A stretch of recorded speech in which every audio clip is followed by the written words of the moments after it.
மேலுலகத்தில் ஆட்களுக்கு ரொம்ப பஞ்சம் போல் இருக்குது. அதனால் இறைவன் அவரை இவ்வளவு சீக்கிரமாக அழைத்து கொண்டான். இறைவன் மேல் எனக்கு கடுமையான கோபம். 66 வயசுங்கிறது எவ்வளோ பெரிய ஞானஸ்தன். உங்களுக்கெல்லாம் அவரை பற்றி அதிகமாக தெரியும், எனக்கு அவ்வளோ தெரியாதுன்னா கூட ஒரு சில சம்பவங்களை மட்டும் நான் இந்த மேடையிலே பகிர்ந்து கொண்டு ஆசைப்படுகின்றேன். இதுவரைக்கும் 247 புத்தகம் எழுதியிருக்காராம். நினச்சி பாருங்கள், 247 புத்தகம் இதுக்கு எழுதியிருக்காரு. தொலைக்காட்சி தொடர்களிலும் பெரும் புகழ் பெற்றவர். இந்து சமய வழி முறைகளான வைணவம், சைவம், சாக்தம், காணாபத்தியம், கௌமாரம், சௌரம் ஆகிய 6 வழிமுறைக்கான ஆன்மீக நூல்களை எழுதியவர்.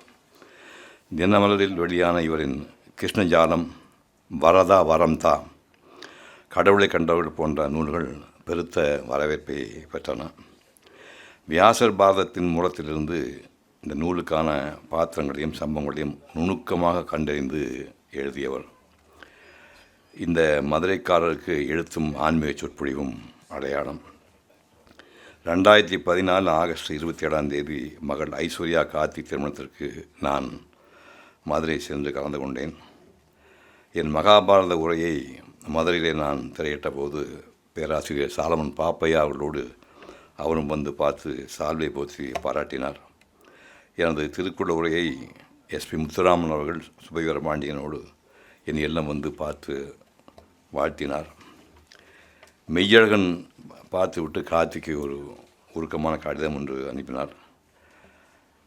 எனக்கு அவர் அனுப்பிய பதிவிலே கார்த்தியாவுக்கு 2வது மகன் விக்ரம் பிறந்து முதலாம் ஆண்டு நிறைவு 22/12/2019 நடைபெறுகிறது. வாழ்த்தி அருள வேண்டும் என்று செய்தி கொடுத்தார். இவர் பணியாற்றிய இருட்டு படம் வெளிவருகிறது, வாழ்த்துங்கள் என்று ஒரு செய்தி வந்திருக்கிறது. அது ஒரு த்ரில்லர் படம். சுந்தர் சி கதாநாயகன் நடித்து இயக்கிய படம். அது 2021 எப்போ வருவாரோ ஆன்மீக உரை கோவை கிக்கானி ஹைஸ்கூலிலே ராமானுஜர் பற்றி நிகழ்த்தியிருக்கிறார். என்னுடைய 80வது பிறந்த நாளுக்கு பரணியோடு வந்து ஆசி பெற்று சென்றார். வேறு என்ன சொல்வது, அவர் ஆன்மா சாந்தி அடையட்டும். வணக்கம். இந்திரா சாரோட ஒரு வாசகனாக அவர்கிட்ட அறிமுகமாகி அவரோட ஒரு 15 வருடங்களுக்கு மேலாக நெருங்கிய தொடர்பில் இருக்கக்கூடிய ஒரு பெரிய வாய்ப்பு எனக்கு கிடைச்சிது.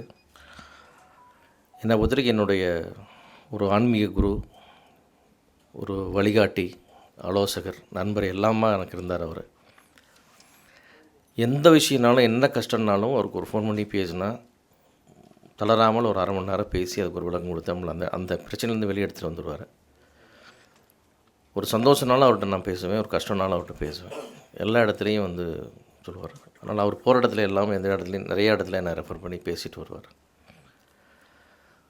அவருடைய சிவம் நாவலை படமாக்கணும்னு நாங்கள் 2 பேரும் நிறைய முயற்சி பண்ணோம். சமுத்திரக்கனியோட பேசி நிறையாக்கான முயற்சிகள் பண்ணிகிட்டு இருந்தோம். அது எனக்காக நடக்கும்னு அவருக்கு ஒரு நம்பிக்கை இருந்து நானும் அதுக்கான முயற்சிகள் இருந்தேன்.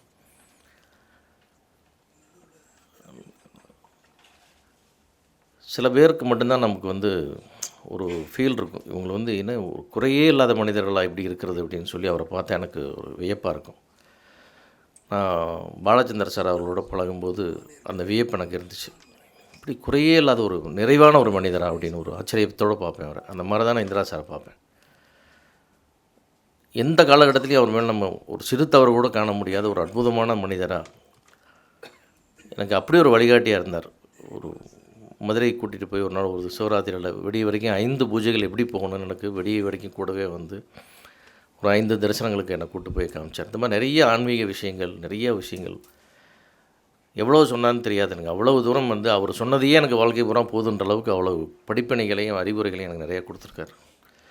ஸோ அவர் நினைவுகள் வந்து உயிருள்ள வரை நமக்கு அகலவே அகலாது. அதே மாதிரி அவர் வந்து நிறையா எல்லாத்துமேலேயும் பேரன்பு வச்சுருந்தார். அவருக்கு ஏதோ ஒரு படம் ஓடலைன்னா ஃபோன் பண்ணி, ஏன்னா அந்த படம் இப்படி தப்பாகிடுச்சு, நம்ம பையனாச்சு, ஏன் அந்த படம் ஓடலை, ஏன் இப்படி பண்ணான் அப்படின்னு சொல்லி அவங்கள்ட்ட ஃபோன் பண்ணி பாராட்டிட்டு என்கிட்ட ரொம்ப வருத்தப்பட்டு சொல்லுவார். அந்த மாதிரி எல்லாத்து மேலேயும் அன்பு வச்சுருந்தார். ஒருத்தராக எல்லாரும் படம் நல்லா ஓடணும், சினிமா மேலே பெரும் காதல் இருந்தது, எல்லாமே இருந்துச்சு அவருக்கு. அதே போல் குடும்பத்தின் மேல் வந்து அவ்வளோ ஒரு பேரன்பு. எப்போ பேசினாலும் குடும்பத்தை பற்றியும் குழந்தைகளை பற்றியும் சொந்தத்தை பற்றியும் சகோதரி பற்றியும் எல்லாம் நிறைய பேசிகிட்டே இருப்பார்.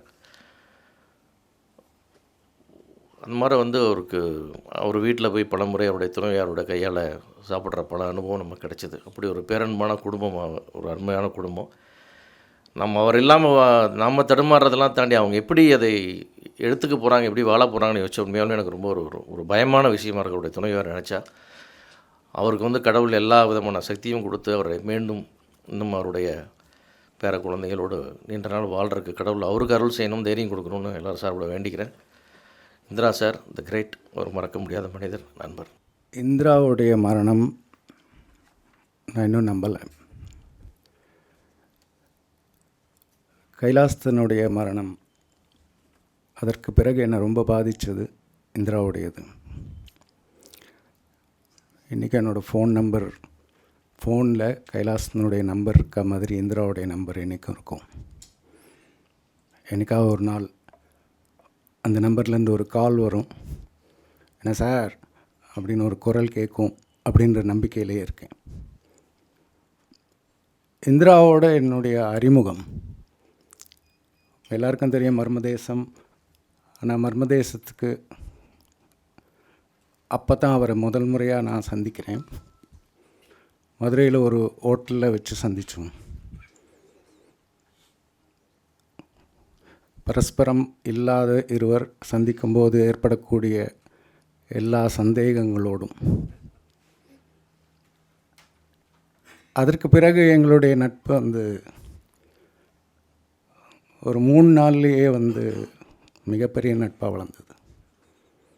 நிறைய சண்டை போட்டிருக்கோம். ஆன்மீகத்தில் அவர் சொல்கிற விஷயங்களை எல்லாம் எதிர்த்து கேள்வி கேட்ட ஒரே ஆள் நானாக தான் இருப்பேன்னு நினைக்கிறேன். அப்படி ஒரு நட்பு. அந்த நட்பில் வந்து சண்டை போடுவோம், திரும்பவும் பேசாமல் கூட இருந்திருக்கோம். 1 மாதம் கழித்து திரும்பவும் அவர் ஃபோன் பண்ணுவார். விட்டு போன அந்த கேள்விக்கு பதில் சொல்கிற மாதிரி தான் ஆரம்பிப்பார். எந்த ஒரு முஸ்தீபமும் இருக்காது. அன்றைக்கி அப்படின்னு ஆரம்பிப்பார். அப்படிப்பட்ட ஒரு நண்பரை இழந்திருக்கேன். இது ஈடு செய்ய முடியாதுன்னு நினைக்கிறேன். மரணத்தை வந்து நாங்கள் நிறைய விவாதிச்சிருக்கோம். விடை தெரியாமலே எங்களுக்குள்ள ஒரு அனுமானத்தோடு விவாதிச்சிருக்கோம். அவர் தேடி கண்டுபிடிச்சி போயிட்டார். மீண்டும் வந்து சொல்லுவார்னு நினைக்கிறேன். நன்றி.